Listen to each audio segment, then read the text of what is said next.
کرنے پر امریکہ شدید تنقید۔ یوکرین جنگ کے دوران پابندیاں کم کرنا خطرناک قدم قرار دے دیا۔ جرمن چانسلر کا کہنا ہے کہ پابندیاں نرم کرنے سے پیوٹن کی جنگی طاقت بڑھ سکتی ہے۔ روس کو جنگ کے لیے مزید فنڈز مل سکتے ہیں۔ ادھر فرانس اور اٹلی نے اپنے بحری جہاز اپنے ہرمز سے بحفاظت گزارنے کے لیے ایرانی حکومت سے رابطہ کر لیا۔ اخبار فائنینشل ٹائمز کے مطابق یورپی ممالک جنگ کو مزید پھیلائے بغیر توانائی کی سپلائی بحال کرنا چاہتے ہیں۔ دوسری جانب ایران نے ترکیہ کے بحری جہاز کو آبنائے ہرمز سے گزرنے کی اجازت دے دی۔ امریکہ اگلے ہفتے میں ایران پر سخت حملہ کرے گا۔ جنگ پورے مشرق وسطی میں تیسرے ہفتے کی طرف بڑھ رہی ہے۔ امریکی صدر ٹرمپ کا فاکس نیوز ریڈیو سے گفتگو۔ انہوں نے کہا کہ میرا خیال ہے کہ صدر پیوٹن ایران کی تھوڑی بہت مدد کر رہے ہیں۔ ایران سے یورینیم قبضے میں لینے کے لیے آپریشن کا ارادہ نہیں۔ ڈرون سے بچاؤ کے لیے ہمیں یوکرین کی مدد نہیں چاہیے۔ ایرانی حکومت گر جائے گی مگر شاید فوری طور پر نہیں۔ بغیر ہتھیار لوگوں کے لیے حکومت کو چیلنج کرنا بڑا مشکل مرحلہ ہے۔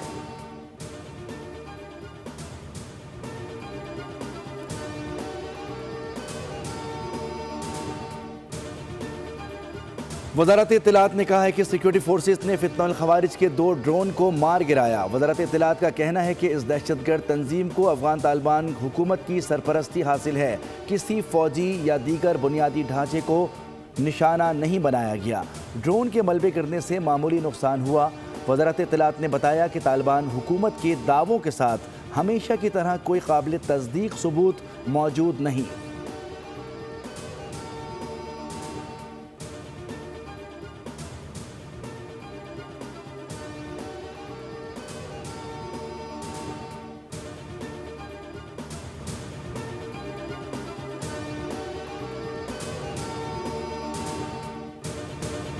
وزیراعظم شہباز شریف کا عالمی منڈی میں تیل کی مزید قیمتیں بڑھنے کے باوجود پیٹرولیم مصنوعات کی قیمتیں مزید نہ بڑھانے کا فیصلہ۔ وزیراعظم نے ہفتہ وار پیٹرولیم مصنوعات کی قیمتوں میں رد و بدل کی سمری موصول ہونے پر جاری بیان میں کہا کہ عالمی منڈی میں تیل کی قیمتیں مزید بڑھی ہیں مگر اس بار عام آدمی کا بوجھ کم کرنے کے لیے قیمتوں میں اضافہ نہیں کیا جا رہا۔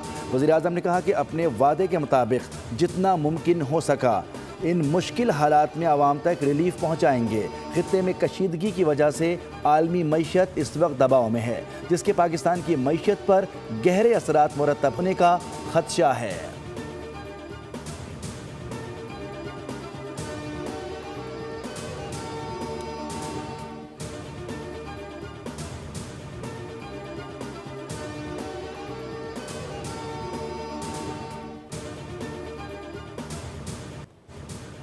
وزیراعظم پاکستان اور field marshal Syed Asim Munir, chief of army staff اور چیف آف ڈیفنس فورسز کی سعودی ولی عہد سے اہم ملاقات۔ خطے میں حالیہ پیش رفت پر تفصیلی تبادلہ خیال۔ سعودی عرب کے ساتھ پاکستان کی مکمل یکجہتی کا اعادہ۔ ملاقات میں فیلڈ مارشل سید عاصم منیر کو افواج پاکستان کے جنگی لباس میں دیکھا گیا جو انتہائی غیر معمولی اہمیت کا حامل ہے۔ وزیراعظم نے کہا ہے کہ پاکستان ہمیشہ سعودی عرب کے ساتھ مضبوطی سے کھڑا رہے گا۔ پاکستان خطے میں امن کے مشترکہ مقصد کے حصول کے لیے کوششیں جاری رکھے گا۔ وزیراعظم شہباز شریف دورہ مکمل کر کے وطن واپس پہنچ گئے۔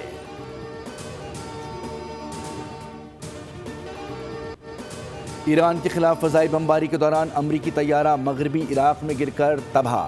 سوار 6 امریکی فوجی مارے گئے۔ امریکی سینٹرل کمانڈ نے تصدیق کر دی، کہا کہ ایندھن بھرنے والے طیارے کے نقصان سے آگاہ ہیں۔ واقعہ آپریشن ایپیک فیوری کے دوران پیش آیا۔ ایک طیارہ مغربی عراق میں گرا اور دوسرا بحفاظت لینڈ کر گیا۔ تحقیقات جاری ہیں۔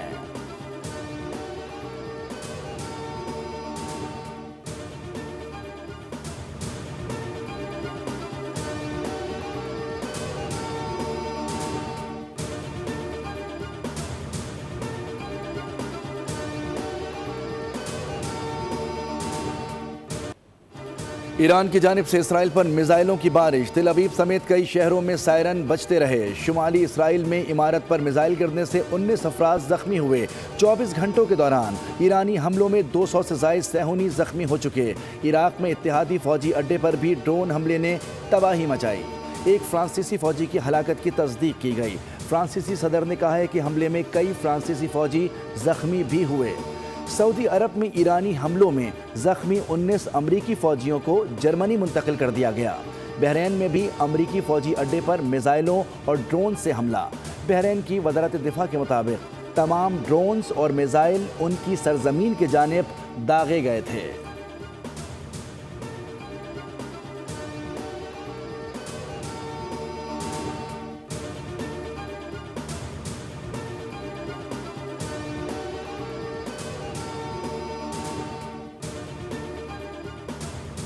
اسرائیل کے ایران پر وسیع پیمانے پر نئے حملے شروع۔ 24 گھنٹوں میں ایران کے 200 سے زائد اہداف پر حملوں کا دعویٰ۔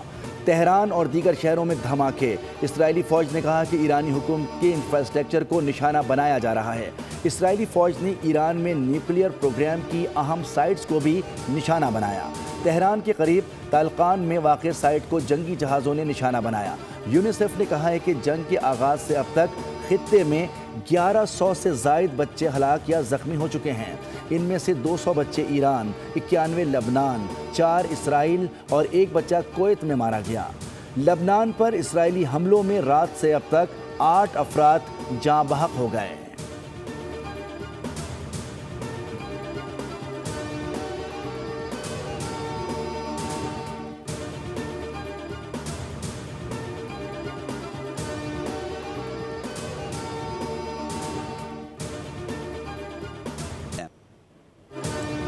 امریکی وزیر جنگ پیٹ ہیگس نے دعویٰ کیا ہے کہ ایران کے نئے رہبر اعلیٰ مجتبیٰ خامنائی اس وقت زخمی اور منظر عام سے غائب ہو کر چھپتے پھر رہے ہیں۔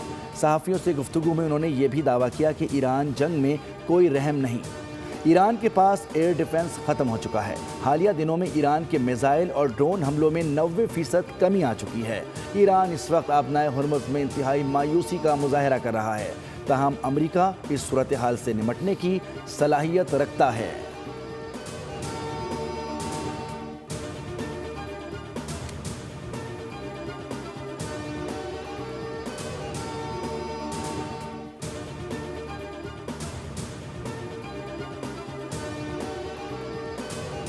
عالمی منڈی میں خام تیل 10% مہنگا۔ برینٹ کروڈ آئل کی قیمت $101 فی بیرل سے تجاوز کر گئی۔ پاکستان اسٹاک مارکیٹ میں مندی پر کاروبار کا اختتام۔ دن بھر اسٹاک مارکیٹ میں اتار چڑھاؤ رہا۔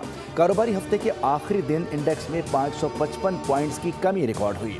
100 انڈیکس 1,53,866 پوائنٹس پر بند ہوا۔ ایشیائی مارکیٹوں میں بھی مندی کا رجحان۔ جاپان کے نکئی انڈیکس 1.32% گر گیا۔ جنوبی کوریا اور ہانگ کانگ کی مارکیٹس میں بھی مندی۔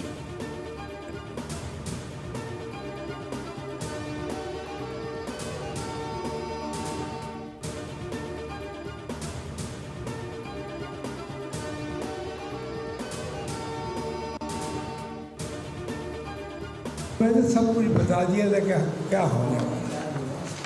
ہم اتنی پورے پاکستان میں ہمارے ڈیلر اتنے پریشان رہے ہیں، ہم نے طے کیا ہے، ہم اب صرافت سے بات کر رہے تھے جو کچھ ہونا ہو جائے، کیونکہ ہمارے تو آمدنی ختم ہو گئی۔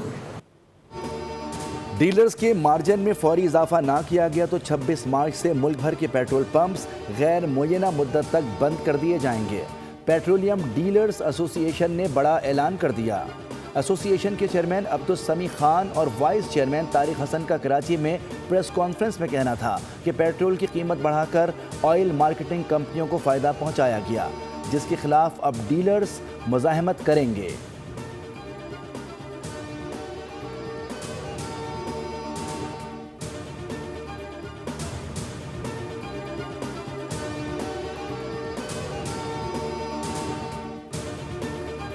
مہنگے پیٹرول ڈیزل کے آفٹر شاکس۔ ایک ہفتے میں مہنگائی کی شرح میں 1.89% اضافہ ریکارڈ۔ سالانہ بنیادوں پر مہنگائی بڑھنے کی رفتار میں 6.44% اضافہ ہوا۔ 51 اشیاء ضروریہ میں سے 14 اشیاء مہنگی، 9 سستی، جبکہ 28 کی قیمتیں مستحکم رہیں۔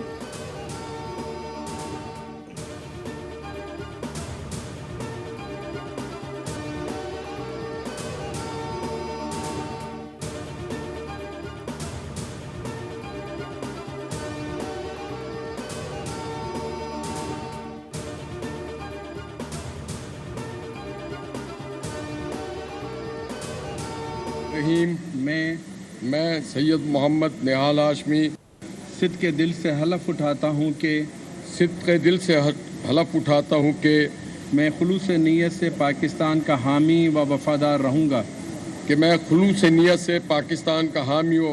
رہوں گا اور ہمیشہ پاکستان کی خود مختاری، سالمیت، استحکام، یکجہتی، خوشحالی کے خاطر انجام دوں گا۔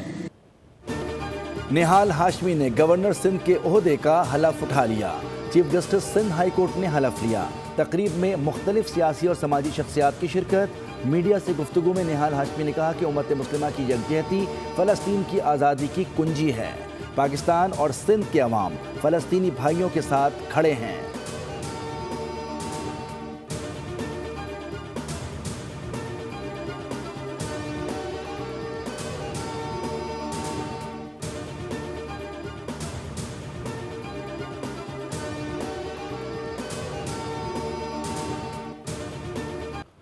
حکومت نے کامران ٹھسوری کی تبدیلی کے لیے نومبر 2025 میں MKM کو آگاہ کر دیا تھا۔ وزیراعظم ہاؤس نے خالد مقبول صدیقی اور کامران ٹھسوری کو آگاہ کیا تھا۔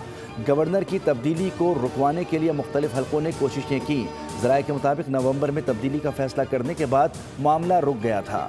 گورنر کی تبدیلی کے لیے اسلام آباد میں 11 مارچ کو ایک اجلاس ہوا جس میں خالد مقبول صدیقی کو مدعو کیا گیا لیکن وہ شریک نہیں ہوئے۔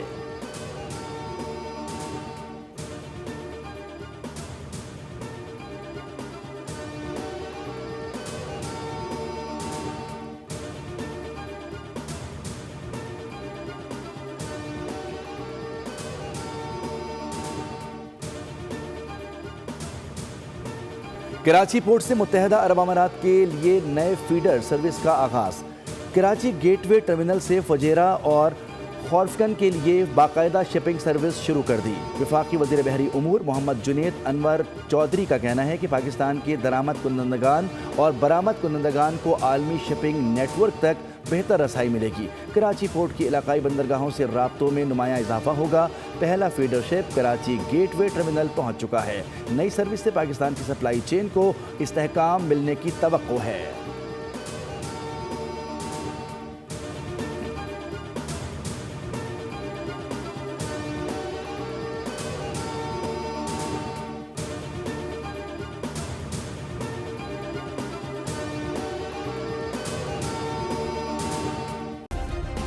سبسکرائب کریں اور بیل دبائیں تاکہ کوئی خبر رہ نہ جائے۔